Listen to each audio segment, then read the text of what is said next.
वचन हुजूर महाराज सावन सिंह जी। 1. परमात्मा की दया हो तो सत्संग मिलता है, दया हो तो गुरु मिलता है, दया ही हो तो नाम मिलता है। उनकी दया हो तो शिष्य नाम की कमाई करके पर्दा खोल लेता है। 2.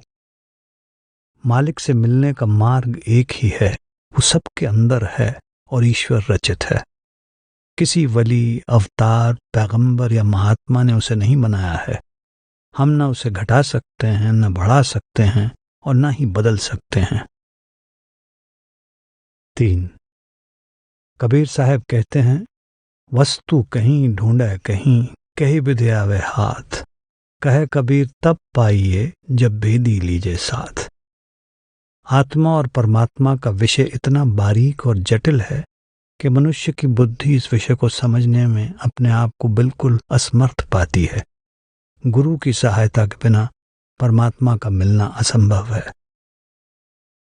4.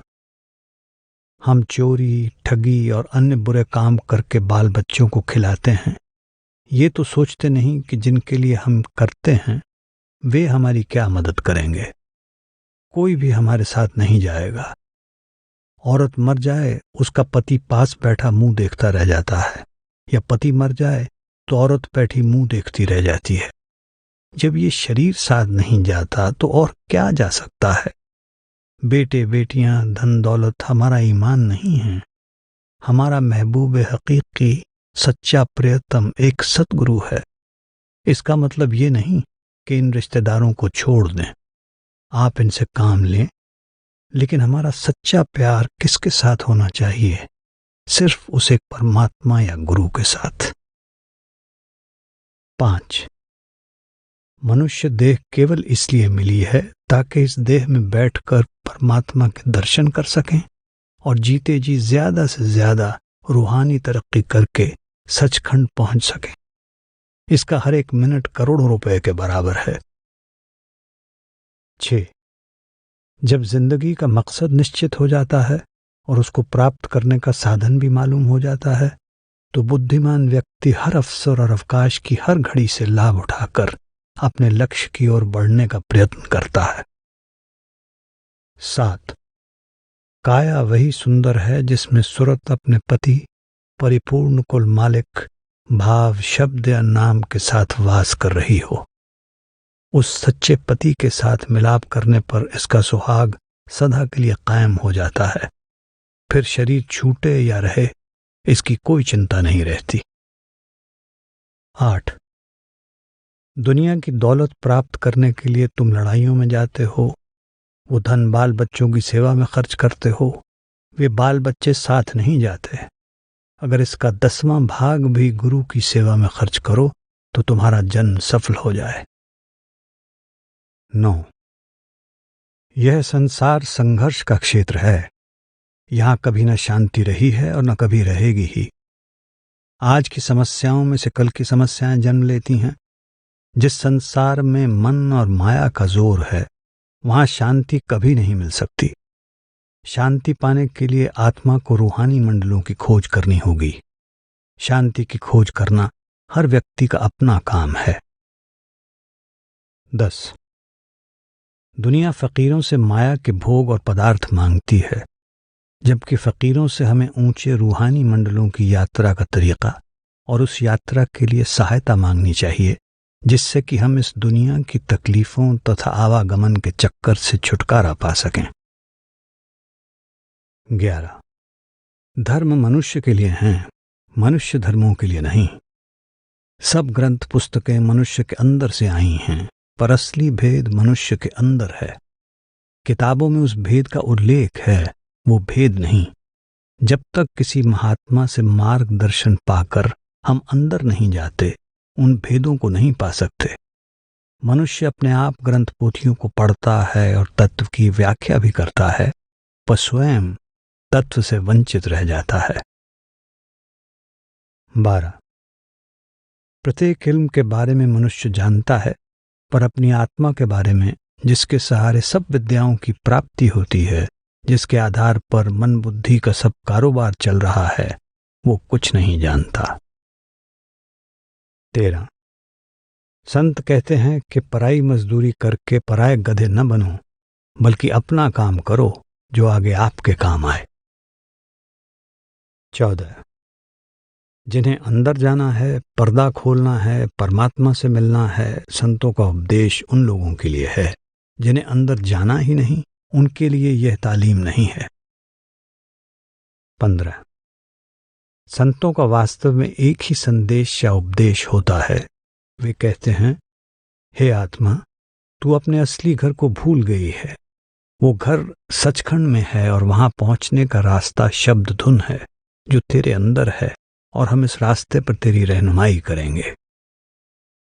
16 संत मत एक ही करामात में विश्वास रखता है, और वो है अनादिकाल से जन्म मरण के चक्कर में फंसी हुई आत्मा को आजाद करके परमात्मा के साथ मिला देना।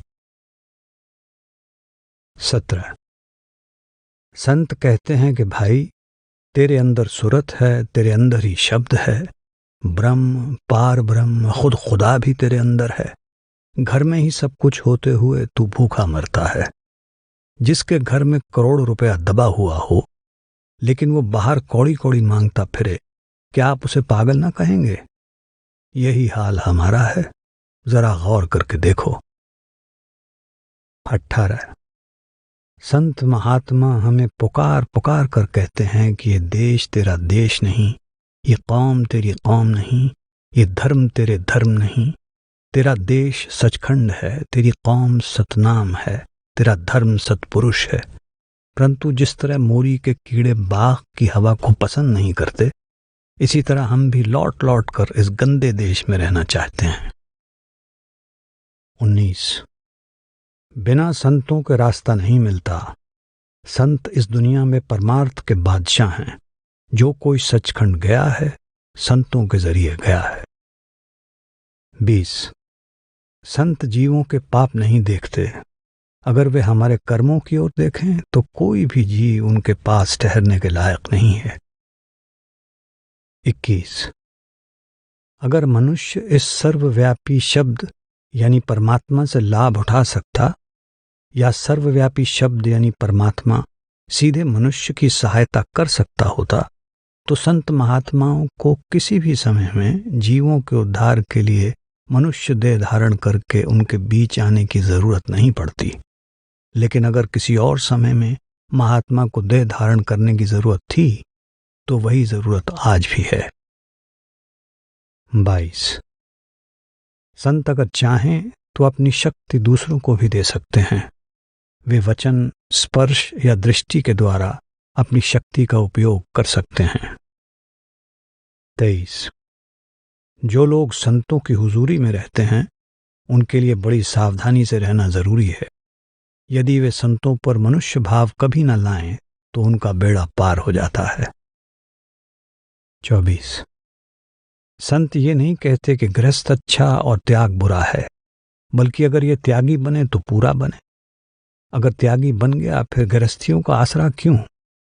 लज्जत ना गृहस्थ में है ना त्याग में, लज्जत नाम में है। नाम इसके अंदर है। अगर एक बार अंदर पर्दा खुल जाए, नाम की लज्जत आ जाए, फिर चाहे गृहस्थ में रहे चाहे त्याग में। 25 संत कहते हैं, भाई करनी करो, लेकिन सतगुरु की दया का आसरा लेकर। 26 नाम बड़ी अनमोल चीज है। अगर शीश देकर भी मिल जाए तो भी सस्ती है। 27 नाम जपने वाले के पास तो यमदूत भी नहीं आ सकते। उसके निकट भूत प्रेत और जादू टोना कैसे आएगा। 28 जब तक ध्यान शब्द धुन से नहीं जुड़ता, तब तक मनुष्य भार ढोने वाले जानवर की तरह काम कर रहा है, और उसे कभी भी शांति नहीं मिल सकती। 29 सिवाय नाम के कोई कर्म नहीं जो बंधनों से आजाद कर सके। अगर मुक्ति है तो नाम में है। 30 अगर अंदर की लज्जत लेनी है, नाम का रस लेना है, तो शराबों, कबाबों, दुनिया के भोगों से नफरत करो। जितने ऐशो इशरत हैं उतने ही दुख, जितने भोग उतनी ही बीमारियां। 31। हम दुनिया के कामों में 10-12 घंटे बल्कि 14 घंटे भी दे देते हैं, परंतु नाम की ओर घंटा 2 घंटे भी नहीं लगाते। 32। यूं तो सारी दुनिया परमात्मा की बनाई हुई है। मनमुख भी उसके बनाए हुए हैं, पापी भी उसके बनाए हुए हैं और पुण्य आत्माएं भी। लेकिन जो नाम की कमाई करते हैं वे उसकी दरगाह में जाते हैं, बाकी नहीं। 33। शब्द धुन के लिए जितना अधिक हमारा प्रेम होगा उतनी ही अधिक हमें शांति मिलेगी और हमारी रूहानी उन्नति होगी। 34। सारे जपों का जप, सारे तपों का तप, संपूर्ण संयमों का संयम, संपूर्ण पवित्रता या शुचिता का निचोड़, भाव ये कि जो कुछ भी है वो नाम ही है। 35। नाम की महिमा करने के लिए संतों को लफ्ज नहीं मिलते, क्योंकि उसका नमूना दुनिया में है ही नहीं। हम अल्लाह, परमेश्वर आदि लफ्जों को नाम समझते हैं, परंतु लफ्ज नाम नहीं। दुनिया लफ्जों में ही उलझ कर रह गई। लफ्ज सिर्फ आत्मा को नाम के साथ जोड़ने के लिए हैं, समझाने बुझाने के लिए हैं, लफ्ज नाम नहीं। 36। सच्चा कीर्तन यानी शब्द सबके अंदर हर वक्त हो रहा है। वो अखंड कीर्तन है। सब सो जाते हैं, वो नहीं सोता। वो अखंड कीर्तन हमारे अंदर है, लेकिन वो मिलता नहीं। बड़े श्रेष्ठ भाग हों तो मिलता है, वो गुरु की कृपा से मिलता है। 37। यदि 7 द्वीपों और 7 समुद्रों का सोना निकाल कर ढेर लगा दें और मालिक के प्यारों से पूछें कि सोना लेना है अथवा नाम, तो वे कहते हैं कि हमें नाम ही चाहिए। 38। मन लज्जत का आशिक है और करोड़ों जन्मों से बाहर दुनिया के स्वाद लेता आ रहा है। ये विषय विकारों, सांसारिक भोगों और पदार्थों का प्रेमी है और उनसे कभी तृप्त नहीं होता। जब मन नाम की लज्जत ले लेता है तब वो कैद हो जाता है। मन को वश में करने की सारे संसार के लिए एक ही दवा है। यदि कोई उसे नहीं लेता तो ये उसकी अपनी लापरवाही है। 39। अगर 9 द्वारों से निकलकर आगे 10वीं गली में जाएं तो वहां न कोई भाषा है न धर्म, वहां केवल नाम है, जिसे सुनकर काम, क्रोध, लोभ, मोह आदि वश में आ जाते हैं। किसी मजहब, कौम या देश से राग द्वेष नहीं रहता। संत उस नाम की महिमा करते हैं। यदि ये अंतर्मुख होकर अपनी सूरत को नाम के साथ जोड़ ले तो इसका जन्म मरण समाप्त हो जाएगा और जन्मों जन्मों से बिछड़ी हुई आत्मा परमात्मा से मिलकर सुहागन हो जाएगी। 40। जब तुम इस संसार से जाओगे उस समय तुम्हारे साथ कुछ नहीं जाएगा। साथ जाने वाली केवल 2 चीजें हैं, एक सतगुरु और दूसरा नाम। नाम आपके अंदर है और उसका भेद सतगुरु से मिलता है। 41। गुरु से गुरु मांगो या परमेश्वर, गुरु से सचखंड के अलावा कोई दूसरी चीज नहीं मांगनी चाहिए। 42। गुरु से बढ़कर इस संसार में हमारा कोई सहायक नहीं। गुरु के सिवाय खंडों ब्रह्मांडों पर हमें कोई नहीं ले जा सकता। बस गुरु के तुल्य गुरु ही है। 43। गुरु का नूरी स्वरूप इतना मनमोहक होता है, उसमें इतनी कशिश होती है कि सूरत अपने आप ही खिंची चली जाती है और उसमें समा जाती है। अगर कोई अभ्यासी इसी जिंदगी में गुरु के नूरी स्वरूप का दर्शन कर लेता है तो उसे अपने को भाग्यशाली समझना चाहिए। 44। गुरु की सबसे उत्तम सेवा यह है कि शिष्य गुरु के उपदेश का पालन करे। 45। इस जीवन में पूरे गुरु के मिलाप से बड़ी और कोई बात नहीं है, क्योंकि गुरु मिलने के बाद जन्म मरण के चक्कर में फिर वापस नहीं आना पड़ता। 46। आंतरिक गुरु सदा आपके साथ है, जो भीतरी दरवाजे पर आपके पहुंचने पर आपका स्वागत करने के लिए बड़ी उत्सुकता के साथ इंतजार कर रहा है। 47। जब आप सतगुरु के नूरी स्वरूप के दर्शन कर लेंगे तब आपको गुरु हर जगह नजर आएगा और आपका मन इतना शक्तिशाली हो जाएगा कि दूसरों की कमियों को देखकर उन्हें दोषी ठहराना आपके लिए प्रायः असंभव हो जाएगा। 48। गुरु को उनके सेवक अपने बच्चों से भी अधिक प्यारे होते हैं। बाल बच्चे तो उनकी सांसारिक धन दौलत के हकदार होते हैं, लेकिन सत्संगी उनकी रूहानी दौलत के हकदार होते हैं। 49। नामदान के चुनाव में गुरु कभी भी गलती नहीं करता। केवल उन्हीं को नाम मिलता है जिनको मालिक वापस बुलाना चाहता है, और मालिक अपने कुछ चुने हुए जीवों को ही शब्द का भेद देता है। 50। गुरु दाता है, मांगता नहीं। वो देने को आता है, लेने को नहीं। 51। अजीब कारीगिरी है।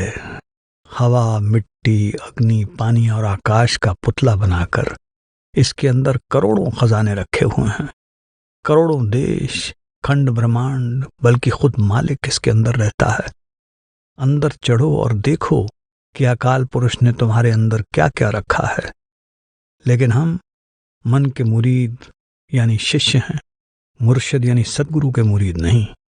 अगर मुर्शिद के मुरीद बन जाएं तो आज अंदर पर्दा खुल जाए।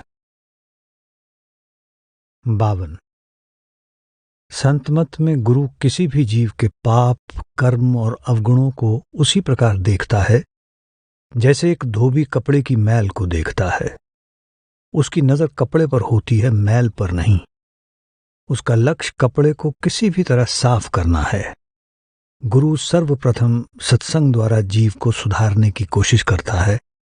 अगर ये तरीका असफल रहता है तब निर्धनता, दुख तथा बीमारी रूपी साबुन लगाता है। अगर इन उपायों से भी काम नहीं बनता तो वो शिष्य को दूसरा जन्म दे देता है, और गुरु उस समय तक चैन से नहीं बैठता जब तक कि वो अपने शिष्य को धुरधाम तक नहीं पहुंचा देता। 53। सतगुरु तथा शब्द केवल ये दो ही जीव के सच्चे साथी हैं जो कि यहां और इसके बाद भी साथ रहते हैं। शेष सभी संबंधी स्वार्थ के संगी होते हैं और उनका प्यार हमें इस दुनिया में वापस लाता है। गुरु जैसा शुभचिंतक अपने सेवक के जीवन में आने वाली घटनाओं को देखकर बेपरवाह कैसे रह सकता है। 54।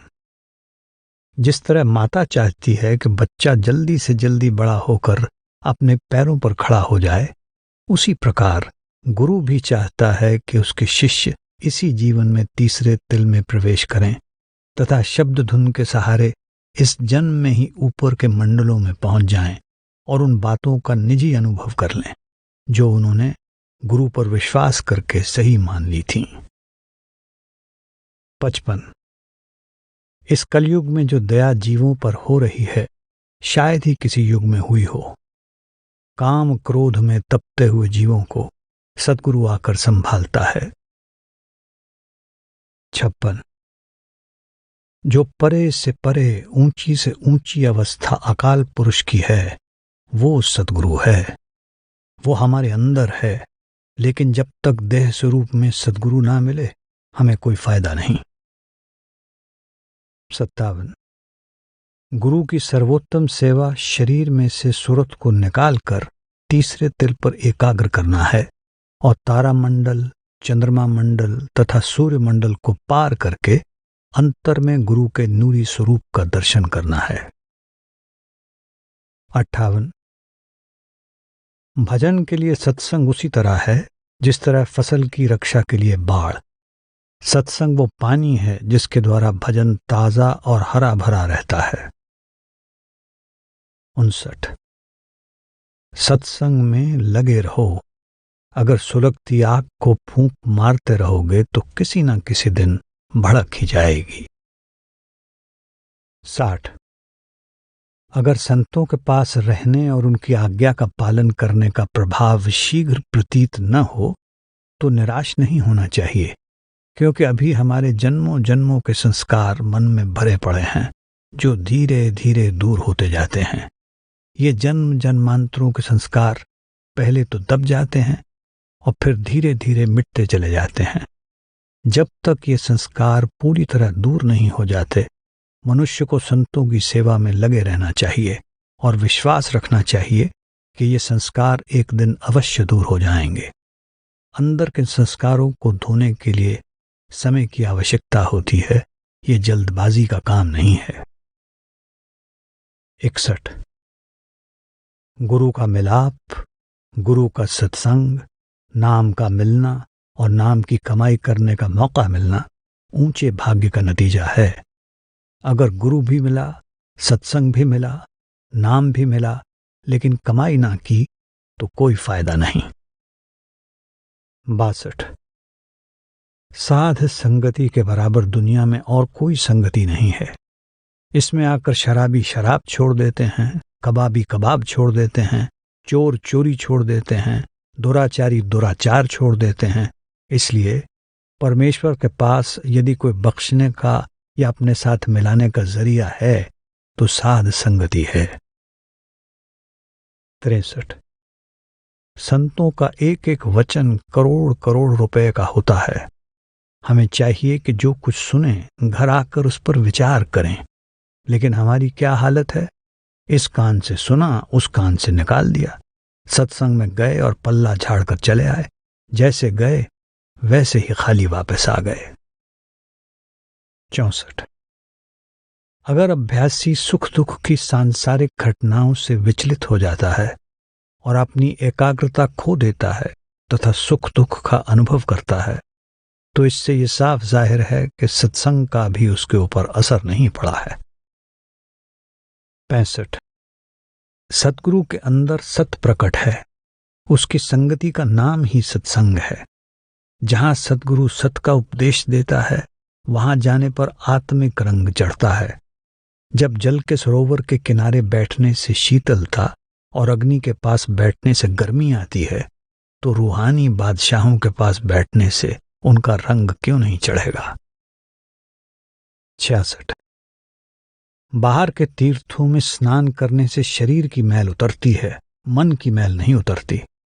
सच्चा तीर्थ नाम है, वो मनुष्य के अंदर है। मन की मैल तो तभी उतरती है जबकि ये अंदर जाकर उस सच्चे तीर्थ में, सच्चे अमृतसर में स्नान करे। 67 अगर कोई इस दुनिया में खुशी खुशी मरता है तो केवल शब्द का अभ्यासी ही।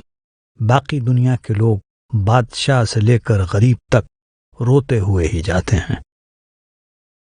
68 सिमरन तो बहुत से लोग करते हैं, किंतु सच्ची महिमा तो उनकी है जो निष्काम सिमरन करते हैं। 69 जो कुछ पूरा गुरु हुक्म दे वही भजन सिमरन है। 70 जिस प्रकार हमारे लिए घर के सब कार्य आवश्यक हैं, इसी प्रकार मालिक का भजन भी जरूरी है। इसलिए 100 काम छोड़कर भी मालिक का भजन कर लो। 71 मुक्ति के 3 साधन हैं, सिमरन, ध्यान और धुन। इन तीनों में से हर समय एक ना एक सत्संगी के अंदर जरूर होना चाहिए। 72 कैसी भी समस्या क्यों ना आ जाए, कैसे भी हालात क्यों ना हो, भजन में कभी भी नागा नहीं करना चाहिए।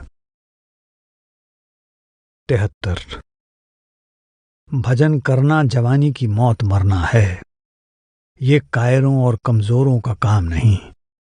रातों को जागना, कम खाना, कम सोना, हर तरह की तकलीफ को सहना, मन को इच्छाओं से मोड़ना, ये सब कोई आसान काम नहीं।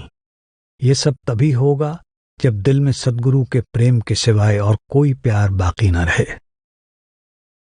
74 जितनी जल्दी भजन सिमरन करेगा उतनी जल्दी पहुंच जाएगा, जितनी सुस्ती करेगा उतनी ही देर बाद जाएगा।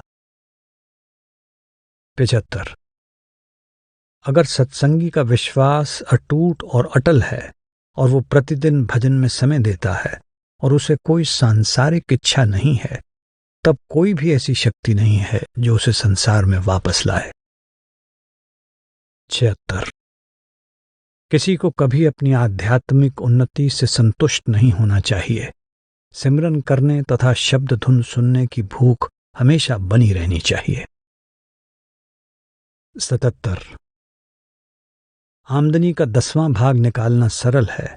तनख्वाह आई और 10वां भाग निकाल दिया, पर समय का 10वां भाग देना कठिन है।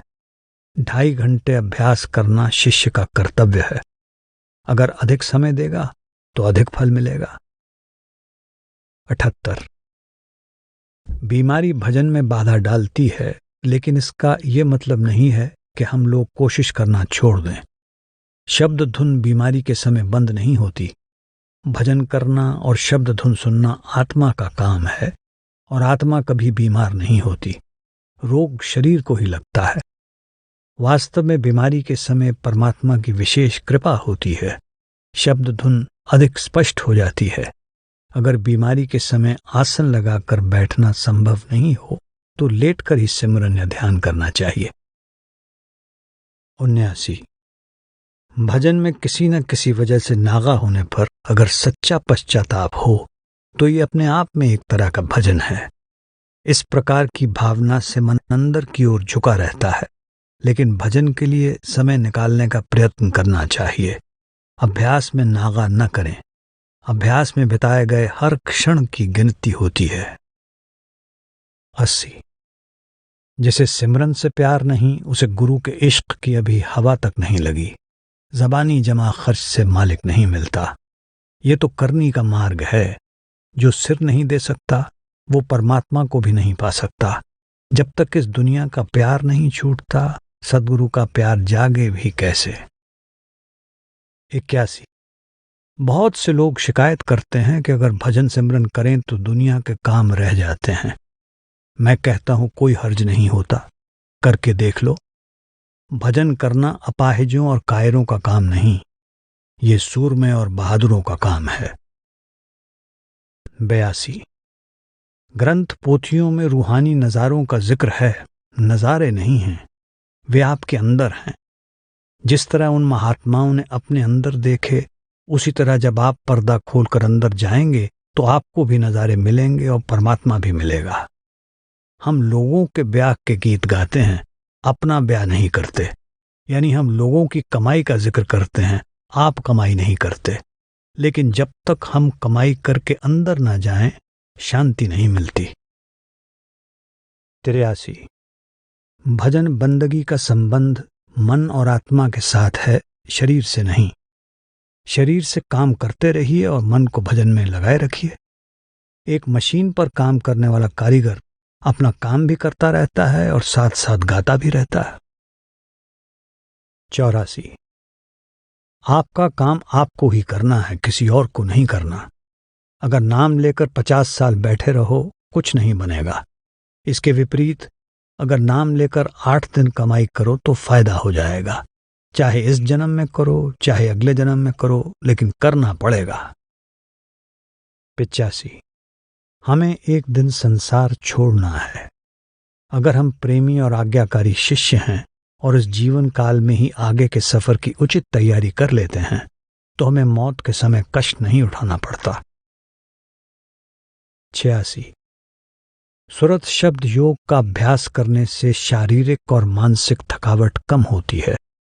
नाम मिलने के बाद अगर कोई अभ्यासी हिदायत के मुताबिक 1 घंटा भी भजन करता है तो उसका बाहर भटकता मन निश्चल हो जाता है, नाड़ियां शांत हो जाती हैं और हृदय की धड़कन भी कई दर्जे कम हो जाती है। 87। जो मनुष्य भक्ति भाव की ओर आ जाता है उसका सब भय दूर हो जाता है, चाहे वो कितना ही गुनहगार क्यों न हो। 88। नाम का सिमरन और ध्यान आत्मा का भोजन है। आत्मा को उसका भोजन अवश्य देना चाहिए। जिस प्रकार तुम शरीर के लिए शरीर की खुराक नियम पूर्वक लेते हो, उसी तरह चाहे घर में रहो या सफर में, आत्मा को भी रूहानी खुराक अवश्य दो, कभी लापरवाही न करो। 89। जितने स्वाद उतने दुख, जितने भोग उतनी बीमारियां, जितनी ऐशो इशरत महफिलें उतनी ही चिंताएं। जो भजन करते हैं उनके दिलों में भक्ति, प्रेम, दीनता और शांति होती है। 90। जब ध्यान तीसरे तिल में जाता है तो गुरु के साथ प्रेम पूर्ण बातें होती हैं। ध्यान की एकाग्रता हो जाती है और घंटे की धुन सुनाई देती है। वो अवस्था अनोखी है जिसका वर्णन जबान नहीं कर सकती। 91। यदि कोई सिमरन की सहायता से ऊपर जाकर अंतर के पट नहीं खोलता तो वो मनुष्य पशु तुल्य है। 92। प्रेम करने से हृदय, ध्यान करने से आंखें और शब्द सुनने से कान निर्मल होते हैं। 93। हृदय सदा गुरु के प्रेम से भरा रहना चाहिए तथा मन में इतनी शक्ति या निडरता होनी चाहिए कि अगर सारी दुनिया का साम्राज्य भी मिल जाए या चला जाए, ये फिर भी नहीं डोले। 94। दो चीजों की जरूरत है, एक विरह, प्रेम और शौक, दूसरी मेहनत। अगर मेहनत है, प्रेम नहीं, या प्रेम है, मेहनत नहीं, तो कोई लाभ नहीं। 95। यदि प्रेम आ जाए तो जितने जप तप, दान पुण्य, तीर्थ, मूर्ति, मंदिर, वेद शास्त्र का पठन पाठन आदि की जो भी क्रियाएं हैं, सब उस प्रेम पर न्योछावर की जा सकती हैं। इनमें से कोई भी वस्तु प्रेम की बराबरी नहीं कर सकती। 96। जैसे रात दिन एक साथ एक जगह नहीं रह सकते, उसी तरह काम और परमात्मा का प्यार दोनों एक हृदय में नहीं रह सकते। 97। शब्द ही एकमात्र सार वस्तु है, शब्द ही ज्ञान है, शब्द ही सत्य है। लगातार कोशिश, प्रेम और विश्वास द्वारा इसे प्राप्त किया जाता है। ये ना पैसे देकर खरीदा जा सकता है और ना ही मांगने से मिल सकता है। निस्वार्थ शुद्ध प्रेम ही इसकी कीमत है। 98। जिस समय गुरु के प्रेम का रंग चढ़ता है तो जबान बंद हो जाती है, बाहर की आंखें बंद हो जाती हैं, मन शांत और स्थिर हो जाता है और सुरत गुरु के चरणों में लीन हो जाती है। परंतु ये रंग चढ़ाने के लिए कपड़ा साफ होना चाहिए। 99। प्रेमी प्रेम के मार्ग पर चलते हुए एक मिनट के लिए भी आराम नहीं ले सकता। इस बेचैनी या बेआरामी में जो खुशी या आराम है, वो प्रेम पथ का दीवाना या गुरमुख ही जान सकता है, मनमुख नहीं जान सकता। 100। हे जीव, सुंदर या खूबसूरत शरीर अपना है या दूसरों का, इनके भुलावे में ना आ। गोरी हो या काली, ये सब मिट्टी की मूर्तियां हैं। चाहे तू बाहर से गोरा है या काला, शरीर का ख्याल न कर। ये तो एक कपड़ा है जो यहीं से लिया है और यहीं छोड़ जाना है। तू ऊंचा प्रेम पैदा कर, ऊंचा इश्क पैदा कर। 101। जिस तरह मछली और पानी का प्यार है, मछली पानी से निकली और तड़प कर मर गई। चातक स्वाति बूंद का आशिक है। नदी, कुएं, पोखर पानी से भरे हुए हैं। वो प्यासा मर जाएगा लेकिन ये पानी नहीं पिएगा। वो जब भी पिएगा स्वाति बूंद ही पिएगा। इसी तरह जो गुरु का शिष्य है, उसका धर्म है कि वो नाशवान दुनिया और उसके सामान के साथ प्यार न करे, बल्कि गुरु के साथ प्रेम करे। जब शिष्य का गुरु के साथ पूरा प्यार हो जाएगा, तब अंदर पर्दा खुलेगा, रूह ऊपर जाएगी, वरना नहीं जाएगी। लेकिन ये कहता है कि बातों से ही पर्दा खुल जाए, ये हो नहीं सकता। 102। जब तक अंदर पर्दा नहीं खुलता, गुरु के साथ पूरा प्यार, पूरा भरोसा नहीं होता। अगर गुरु के साथ प्रेम हो जाए तो ये जीव कुंदन हो जाता है। 103। संत मत प्रेम का मजमून है, जान कुर्बान करने का मार्ग है। ये चीज बातों से नहीं मिलती, बल्कि कुर्बानी से मिलती है। ये मेहनत की चीज है, कुर्बानी की चीज है। 104। जो मनुष्य संसार के सुखों में रमे हुए हैं, उनका प्रेम शरीर और शरीर के संबंधों के विष से भरा हुआ है। उनका प्यार आपको शुद्ध प्रेम की लगन नहीं दे सकता। दुनिया के रंग में रंगी उनकी प्रीति आपको दुनिया के रंग में रंग देगी, मालिक के रंग में कभी नहीं। संतजनों के अंतर में परमात्मा के लिए शुद्ध प्रेम होता है। यदि आप उनके साथ प्यार करेंगे तो आपके अंतर में भी परमात्मा का प्रेम जाग उठेगा। 105। जिस तरह जब तक कोई धातु पिघल ना जाए उसे सांचा स्वीकार नहीं करता, इसी तरह जब तक जीव के अंदर पूरी विरह तड़प, पूरा प्रेम प्यार ना आ जाए, सद्गुरु पर्दा नहीं खोलता। 106। सारा संसार दुखी है और सुख की प्राप्ति के लिए उपाय कर रहा है, लेकिन किसी को सुख की प्राप्ति का सही तरीका नहीं मिला। सुख की प्राप्ति का सही उपाय संतों के पास है। ये ढूंढता है मंदिरों, मस्जिदों, मूर्तियों में। सुख इसके अंदर है, ये ढूंढता है बाहर, मिले कैसे। 107। असली रास्ता मनुष्य के अंदर है, लेकिन काल ने बाहर ही बाहर किसी को जप में लगा दिया है तो किसी को तप में। कोई कीलों पर सोता है, कोई सोता ही नहीं। कोई पानी में खड़ा रहता है तो कोई धूनी जलाकर बैठा है। 4 आग चारों तरफ, 5वां सूरज 5 आग में जल रहा है। उससे जाकर पूछो, भले मानस, तेरे अंदर 5 आग हैं, काम, क्रोध, लोभ, मोह और अहंकार, जिसमें सारा संसार जल रहा है। पहले उनसे बचने का उपाय तो कर। सारी दुनिया भूली हुई है। 108। जो महात्मा हमारे जमाने से पहले गुजर चुके हैं, यद्यपि वे अपने समय के पूर्ण महात्मा थे, फिर भी वे हमें कुछ लाभ नहीं दे सकते।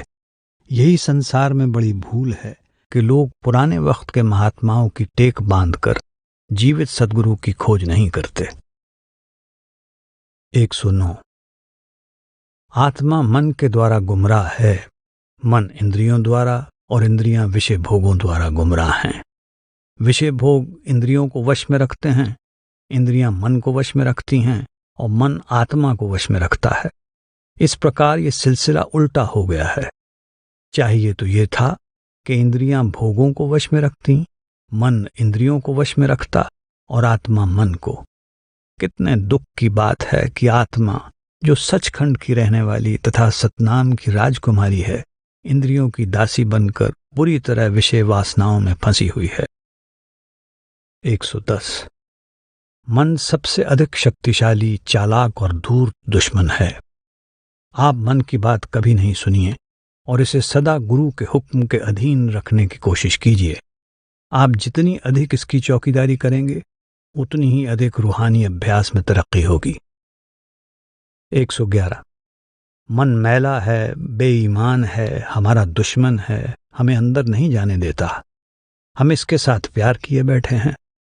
जो दुश्मन के साथ प्यार करेगा वो सुखी कैसे हो सकता है।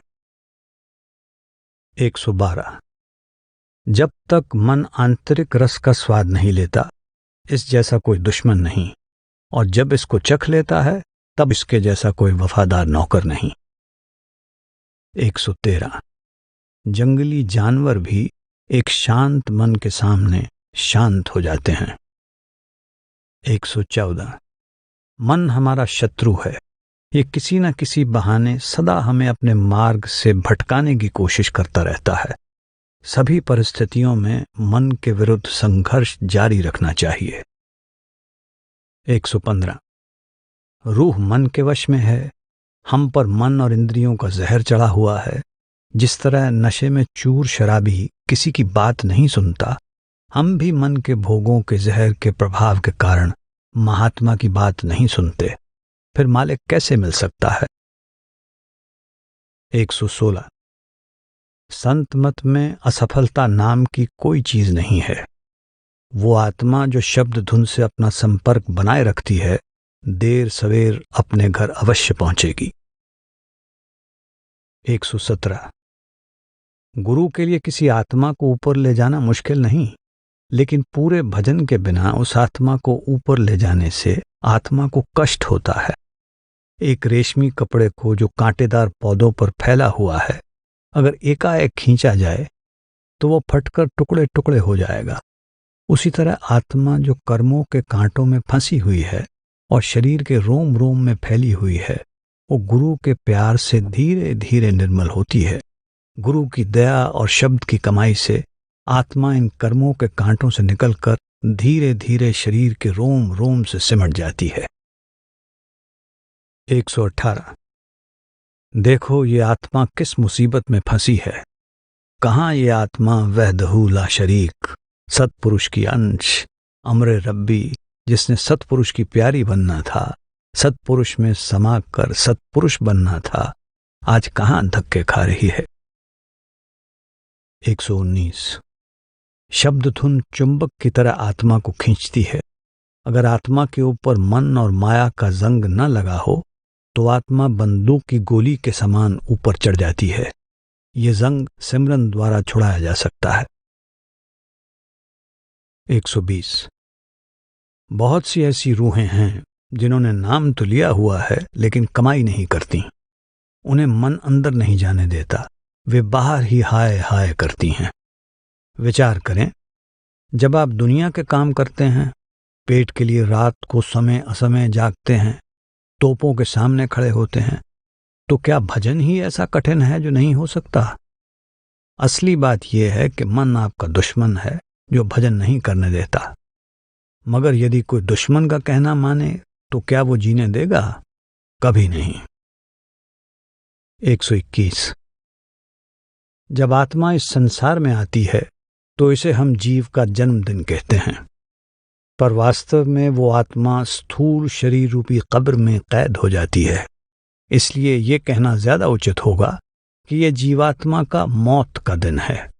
जब जीव संतों की शरण में आता है, नाम प्राप्त करता है और नाम से रिश्ता जोड़ता है, तब आत्मा शरीर रूपी कब्र से बाहर निकलती है।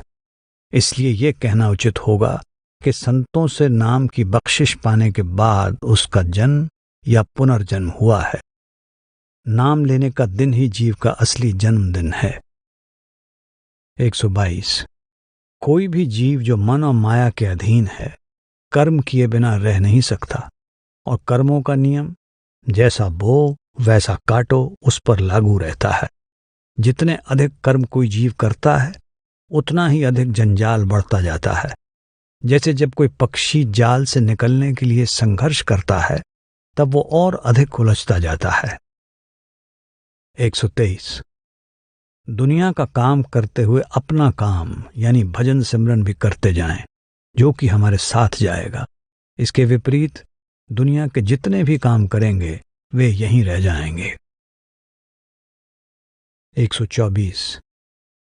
सिवाय गुरु की भक्ति के सब कर्म जन्म मरण का कारण हैं, आवागमन का चक्र हैं। 125। बीमारी कर्मों के कारण होती है।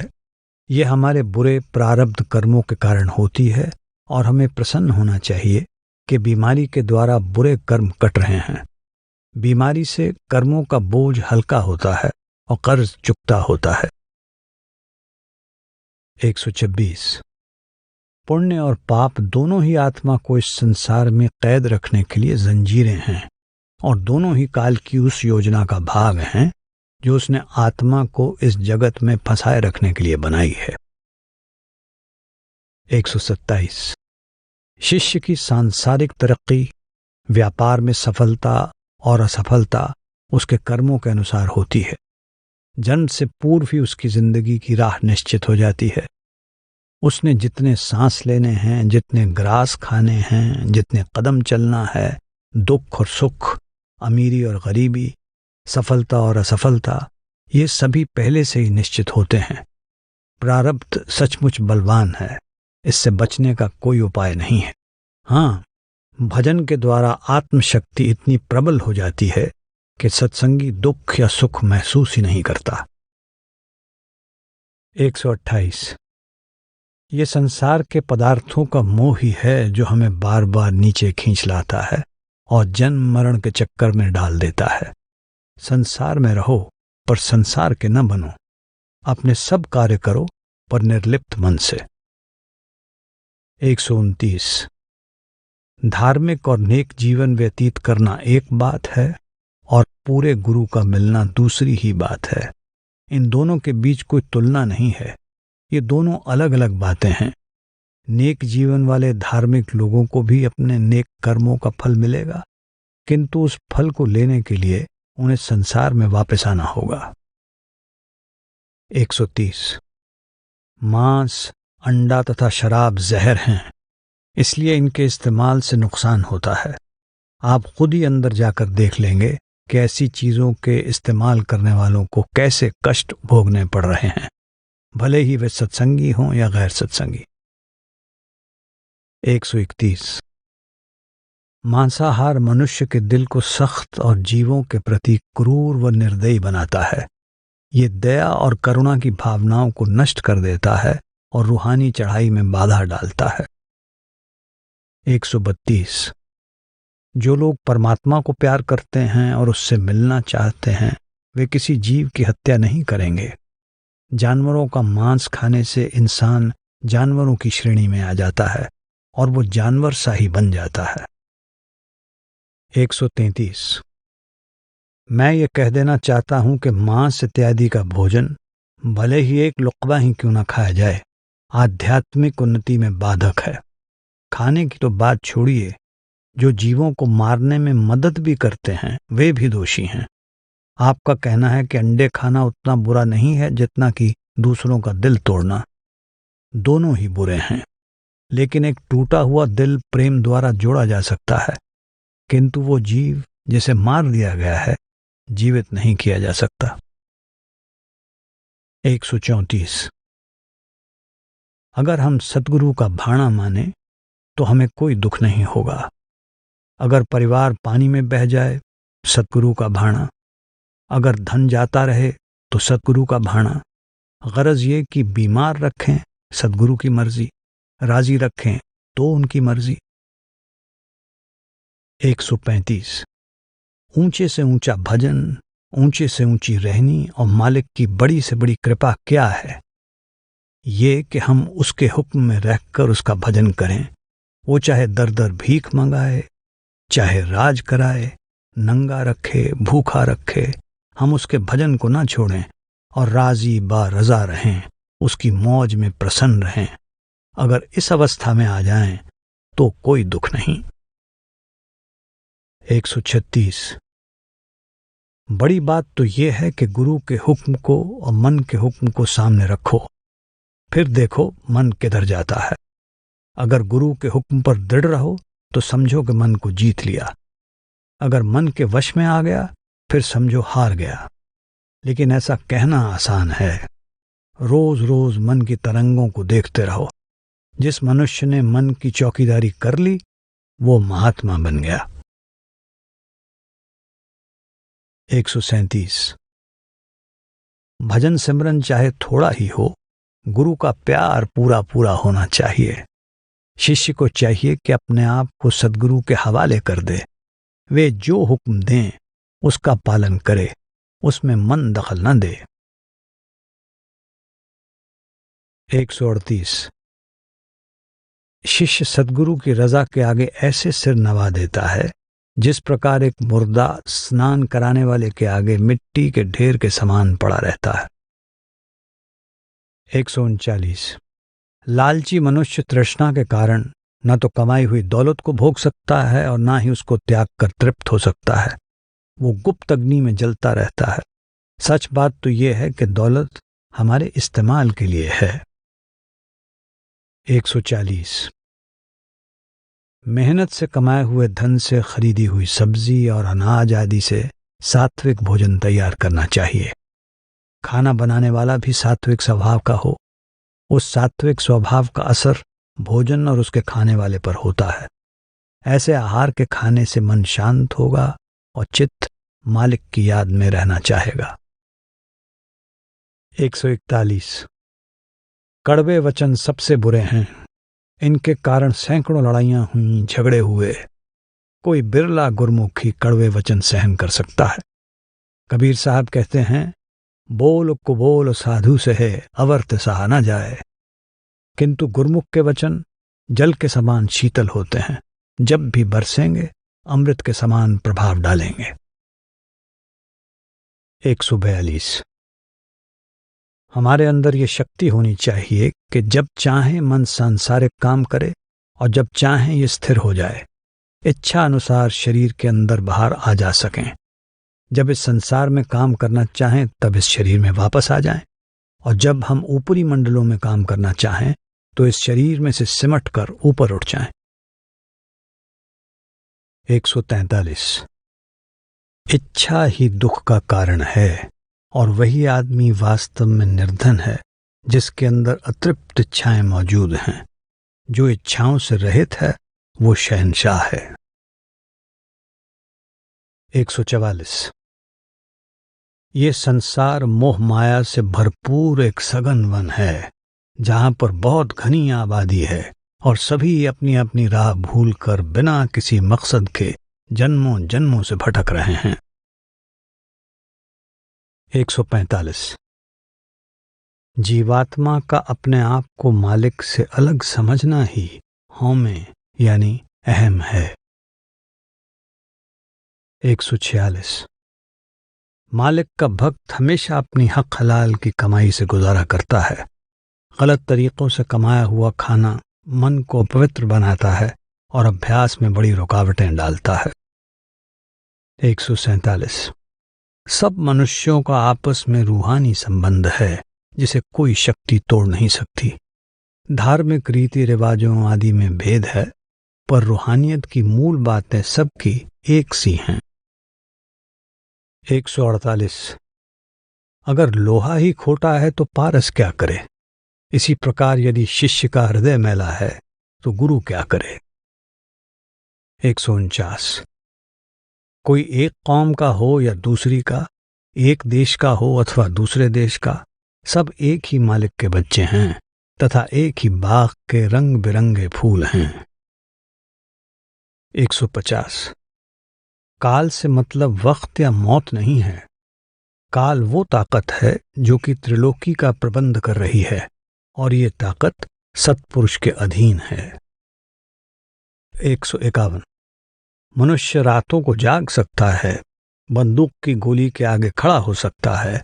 इसी प्रकार कम खाना कम सोना आसान है, लेकिन गुरु की शरण में आना बहुत कठिन है। एक मनुष्य को परमात्मा कहना बड़ी मुश्किल बात है। 152 अंदर जाने के लिए ख तो क्या क की भी जरूरत नहीं, बल्कि मैं तो ये कहूंगा कि आलिम फाजिल इतनी जल्दी अंदर नहीं जा सकते जितनी जल्दी के अनपढ़ अंदर चले जाते हैं। मेरा अनुभव है कि अनपढ़ों को जब तवज्जो दी तो झट ख्याल अंदर चला गया। 153 किसी का दिल दुखाना महापाप है। एक मुसलमान फकीर अपने शिष्य को कहता है, शराब पीना पाप है लेकिन मैं तुझे बख्श दूंगा। काबे में आग लगाना पाप है लेकिन ये भी तुमको माफ कर दूंगा, लेकिन अगर किसी का दिल दुखाया ये माफ नहीं करूंगा। 154 हर एक आदमी जो किसी न किसी मजहब के अनुसार अपना नित्य नेम अच्छी तरह करने लग जाए कहता है कि मैं गुरुमत में आ गया हूं, लेकिन ये गुरुमत नहीं। जिस वक्त मन और आत्मा नाम के आशिक हो गए, उन्होंने 9 दरवाजों को छोड़ दिया, दोनों आंखों तक शरीर छोड़कर फिर ऊपर गए, आगे सदगुरु मौजूद है। सदगुरु को साथ लेकर तुरिया पद में गए, वहां जाकर पता लगा कि गुरमत क्या चीज है। 155 जो लोग मूर्तियों का ध्यान करेंगे वे नुकसान उठाएंगे। अगर मूर्ति का ही ध्यान करना है तो पिछले महात्मा की मूर्ति का ध्यान क्यों ना कर लिया जाए। अपने गुरु के स्वरूप का ध्यान करो। 156 अगर कोई गुरु की निंदा करे तो आप वहां से चुपचाप उठकर चले जाओ। रही अपनी निंदा, आप ना निंदा में नाराज हो न स्तुति में खुश। 157 आंतरिक आनंद न खरीदा जा सकता है और न मांगने से ही मिल सकता है। मेहनत कीजिए, अपनी चेतना को समेट लीजिए, ऊपर जाइए, आपको ये मिल जाएगा। 158 सच्चे आनंद का भंडार मनुष्य के अंदर है। 159 जब आप अज्ञानता का पर्दा चीर कर यानी 9 द्वारों को छोड़कर ऊपर की ओर जाते हैं, तब इस संसार का सुख वहां के आनंद के मुकाबले में बड़ा ही तुच्छ और नीरस प्रतीत होता है। 160। दुनिया के लोगों का बहुत बड़ा हिस्सा ऐसा है जो परमार्थ तो कमाना चाहता है, लेकिन लोक लाज और दुनिया के संकोच के कारण संत महात्माओं के पास नहीं जाता, उनका सत्संग नहीं सुनता। इसका मतलब ये है कि वो दुनिया को बड़ा मानता है और परमार्थ, सतगुरु और परमेश्वर को छोटा। 161। इंसान कमजोरियों का पुतला है और इन कमजोरियों का ज्ञान होना तब शुरू होता है जब सुरत शब्द योग का अभ्यास शुरू किया जाता है। कमजोरियां नाना प्रकार के रूप में सामने आने लगती हैं और एकाग्रता में विघ्न पहुंचाती हैं, परंतु गुरु की कृपा और शब्द की शक्ति से इन पर काबू पाया जा सकता है। सुरत शब्द के अभ्यास से इन कमजोरियों की जगह एक नई शक्ति जन्म लेती है और इंद्रियां वश में आ जाती हैं। फिर इंसान को इस दुनिया में अंधे की तरह भटकना नहीं पड़ता। 162। संत जानते हैं कि इंसान बहुत निर्बल है, वे इसे धीरे धीरे बलवान बनाते हैं। वे पहले जीव को नाम के संपर्क में लाते हैं, उसके अंदर एक छोटी सी चिंगारी जला दी जाती है। जीव इस पर कुछ ध्यान देता है, समय बीतता जाता है। कुछ तो ठोकरों यानी बीमारी, परिवार में मृत्यु, रुपए का अभाव, मान इज्जत को ठेस के कारण, कुछ उम्र के कारण, कुछ सत्संग के द्वारा, कुछ प्रारब्ध कर्मों के भुगतान हो जाने के कारण और कुछ नाम भक्ति के द्वारा उसका ध्यान धीरे धीरे दुनिया से हटता जाता है। इस तरह वे अपने जीवन के अंत तक ऊपर तरक्की करने और नाम के साथ पूरी तरह जुड़ने के लिए तैयार हो जाता है। 163। रूह रूपी तोता शरीर रूपी पिंजरे में बैठा हुआ दुनिया की बोलियां बोलता है। जब ये अंदर तवज्जो देगा, अंदर शब्द का अमृत पिएगा, मन इंद्रियां वश में आ जाएंगी, ये पिंजरा टूट जाएगा और तोता सदा के लिए मुक्त हो जाएगा। 164। पवित्र आचरण ही आध्यात्मिक महल की नींव है। जब तक हम भोगों के गुलाम हैं, तब तक परमार्थ के बारे में बातें धोखा हैं। चुंबक चमकते हुए लोहे को आकर्षित करेगा, ना कि जंग लगे हुए लोहे को। 165। हमेशा याद रखें कि मृत्यु हमारी ओर बढ़ रही है और हमें एक एक सांस का हिसाब देना पड़ेगा। 166। प्रेमी का प्रीतम से प्रेम इसी में है कि वो उसकी रजा और हुक्म में कोई आनाकानी ना करे। 167। सच्ची भक्ति और वाहेगुरु यानी परमेश्वर की प्राप्ति मनुष्य जन्म में ही हो सकती है। 168। जब जीव नाम रूपी अमृत को पिएगा, तब वो मैं नहीं करेगा, बल्कि तू ही कहेगा। ये अमृत हर एक मनुष्य के अंतर में बरस रहा है। ये अमृत सदाचारी पुरुषों के अंदर ही नहीं, बल्कि चोरों, ठगों, बदमाशों और पाप करने वालों के अंदर भी है। वो अमृत माया पी जाती है, काम क्रोध पी जाते हैं। 169। रूह मालिक की अंश है। सभी जीव एक ही नूर से उपजे हैं तथा उसी का नूर सबके अंदर चमक रहा है। फिर इनमें कौन बुरा है और कौन भला, जुज और कुल, अंश और अंशी में कोई भेद नहीं है। 170। हर तस्वीर के 2 पहलू होते हैं, एक अगला और दूसरा पिछला। अगर सामने से देखें तो तस्वीर बहुत सुंदर और आकर्षक दिखाई देती है, परंतु यदि पिछली ओर देखें तो खाली कागज और गत्ता है। इसी प्रकार अगर दुनिया को खाते पीते ऐशो इशरत करते देखें तो बड़ी सुखी दिखाई देती है, पर यदि इसको यहां से कूच करते हुए देखें तो पता चलता है कि सब रोते हुए जाते हैं। 171। लैंप के प्रकाश में चोर चोरी करता है, भक्त भजन करता है, पर लैंप चोर को बुरा नहीं कहता, भक्त को शाबाशी नहीं देता। उसे तो प्रकाश देना है, वो दे रहा है। इसी प्रकार परमात्मा सब जगह मौजूद है, पर उसके सर्वव्यापी होने का लाभ तभी होगा जब आप पर्दा खोलकर अंदर जाएंगे। फिर वो आपकी बात सुनेगा, आपको प्रेम, प्यार व शांति प्रदान करेगा, जन्म मरण का चक्कर मिटा देगा और शब्द के साथ मिला देगा। 172 लक्ष्य सही होने पर थोड़ा सा परिश्रम भी व्यर्थ नहीं जाता।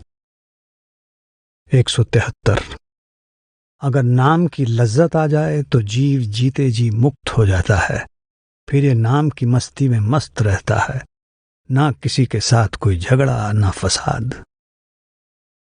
174 ग्रंथ पोथियों को पढ़ना, दर्शन शास्त्रों की चर्चा करना तथा प्रार्थना करना पानी को मथने के समान है, जिसके मथने से झाग के अलावा कुछ भी नहीं निकल सकता। अंदर जाना और शब्द के सहारे ऊपर चढ़ना दूध मथने के समान है, जिससे प्रभु प्रेम का मक्खन निकलता है। 175 जो अंदर की लज्जत, स्वाद, मिठास, प्रेम और खुशी है, उसका नमूना दुनिया में नहीं है। जबान में ताकत नहीं कि उसका बयान कर सके। जो अंदर जाता है वो स्वाद लेता है, लेकिन बता नहीं सकता। ये गूंगे की मिठाई है।